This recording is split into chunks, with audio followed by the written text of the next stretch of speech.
porque no solo de pan vive el hombre, sino de toda palabra que sale de la boca de Dios.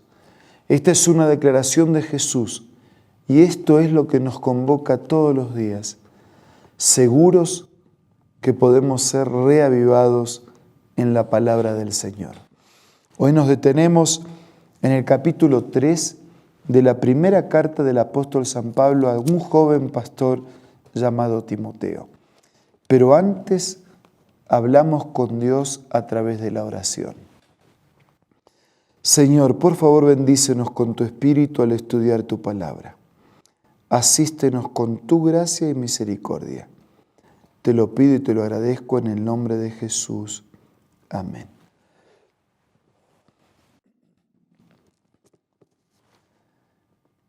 El capítulo 3 de la primera carta a Timoteo, el apóstol San Pablo nos habla dos grandes temas. En primer lugar, las características de un obispo, de un ministro, de un diácono. Y en segundo lugar, nos presenta el sublime papel de Jesús. Vamos a repasar este contenido.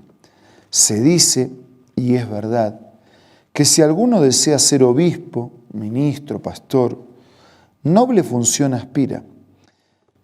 Así que ese obispo debe ser intachable, esposo de una sola mujer, moderado, sensato, respetable, hospitalario, capaz de enseñar. No debe ser borracho ni pendenciero, ni amigo del dinero, sino amable y apacible. Está dando las características de un ministro, de un siervo de Dios, de un instrumento en las manos del Señor.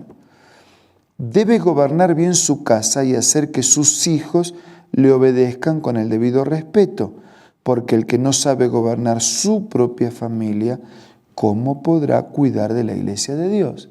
Y entre todas las cualidades para un ministro, para un líder religioso, se habla de la familia, de su familia que debe contener, apoyar y cuidar, para de esa manera también estar en condiciones de apoyar, contener, cuidar y conducir la iglesia.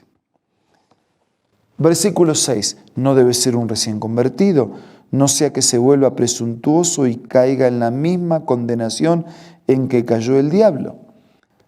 Se requiere además que hablen bien de él los que no pertenecen a la iglesia, para que no caiga en descrédito y en la trampa del diablo. Es decir, que además tiene que ser un buen testimonio para otros, no solamente al cuidar de sus fieles, sino al trabajar por los que no creen. Versículo 8. Los diáconos igualmente deben ser honorables, sinceros, no amigos de mucho vino, ni codiciosos de la ganancia malavidas. Versículo 9. Deben guardar con una conciencia limpia las grandes verdades de la fe, que primero sean puestos a prueba y después, si no hay nada que reprocharles, que sirvan como diáconos. Asimismo, las esposas de los diáconos deben ser honorables, no calumniadoras, sino moderadas y dignas de toda confianza. El diácono debe ser esposo de una sola mujer y gobernar bien a sus hijos y su propia casa.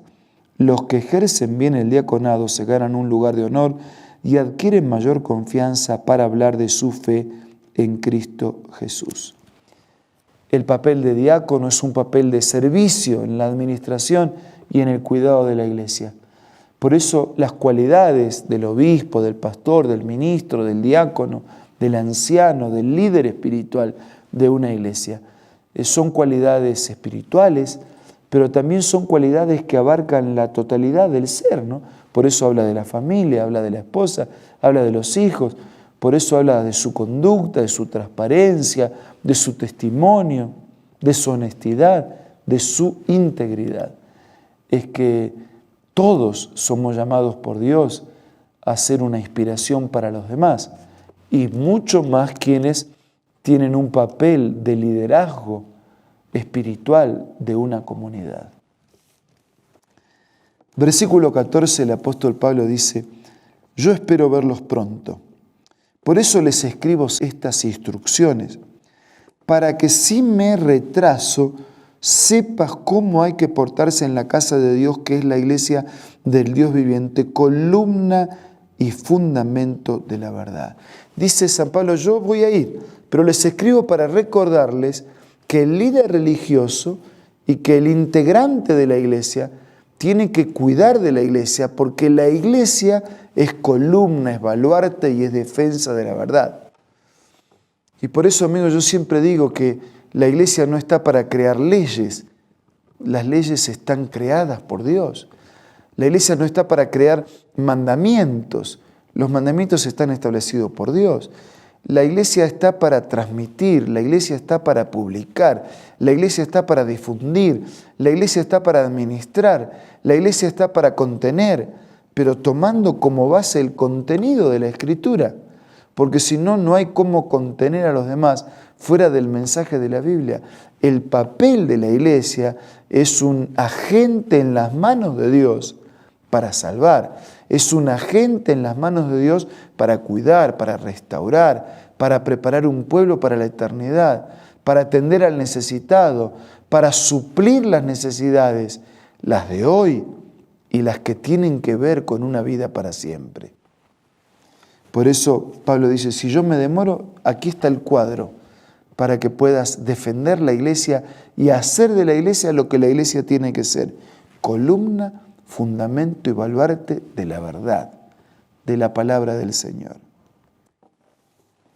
No hay duda, versículo 16, que es grande el misterio de nuestra fe. La Biblia en realidad habla de dos misterios. El misterio de la iniquidad, porque en un mundo perfecto de repente se origina en el corazón equivocado de quien usó mal su libertad, se inició el misterio de la iniquidad. Pero por el otro lado la Biblia presenta el otro misterio, el misterio de la piedad. Todo lo que Dios estuvo dispuesto a hacer por nosotros, aunque está explicado, está rotulado en la Biblia bajo un misterio, porque va más allá de lo que yo puedo comprender y entender. Y cuando resume ese misterio, lo hace así. No hay duda de que es grande el misterio de nuestra fe. Él se manifestó como hombre. Es decir, Dios se encarna en la miseria del hombre. Es un misterio. El Dios trascendente, eterno, se hace miserablemente humano como nosotros. Fue vindicado por el Espíritu. Fue asistido por el Espíritu. Tercero, fue visto por los ángeles. Los ángeles cantaron cuando Jesús nació. Los ángeles lo acompañaron en sus momentos de angustia, en el huerto, en el Getsemaní, en el desierto. Fue proclamado entre las naciones, fue creído en el mundo y fue recibido en la gloria. Este es Jesús. Jesús, Dios, que nace en la naturaleza humana encarnándose en nuestras necesidades, que es vindicado por el Espíritu, que es asistido por los ángeles, que es proclamado en todas las naciones, que es aceptado por los creyentes y que finalmente es recibido en la gloria. Ese es el fundamento de la iglesia. Esa es la razón de ser del obispo, del anciano, del diácono, del creyente, de cada criatura, de cada hijo de Dios, Cristo. Por su entrega, por su sacrificio, por su venida, por sus promesas, por su impacto en nuestra vida, por el perdón, por las fuerzas para vivir una vida cristiana y por convocarnos a todos a ser parte de su familia y de su iglesia, desde ahora y para siempre. Yo agradezco a Dios por ser parte de su familia. Soy frágil, humano, pecador, indigno, nada merezco. Pero digo, gracias Señor por el privilegio de ser parte de tu familia en la tierra, que se prepara para ser tu familia en la eternidad. Y si usted se siente parte de la familia de Dios, en buena hora, siga adelante. Y si usted quiere ser parte de la familia de Dios y en algo podemos ayudar, entre en contacto con nosotros para que juntos disfrutemos del privilegio de ser parte de la familia de Dios desde ahora y para siempre. Ahora vamos a hablar con Dios a través de la oración.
Padre nuestro, gracias. Gracias por el mensaje de tu palabra. Gracias por el perfil de liderazgo espiritual que tú esperas de tus siervos, los ministros, los líderes en tu iglesia. Pero gracias también por el misterio de la piedad representado en la vida, en la muerte, en la resurrección y en las promesas del Señor para todos nosotros.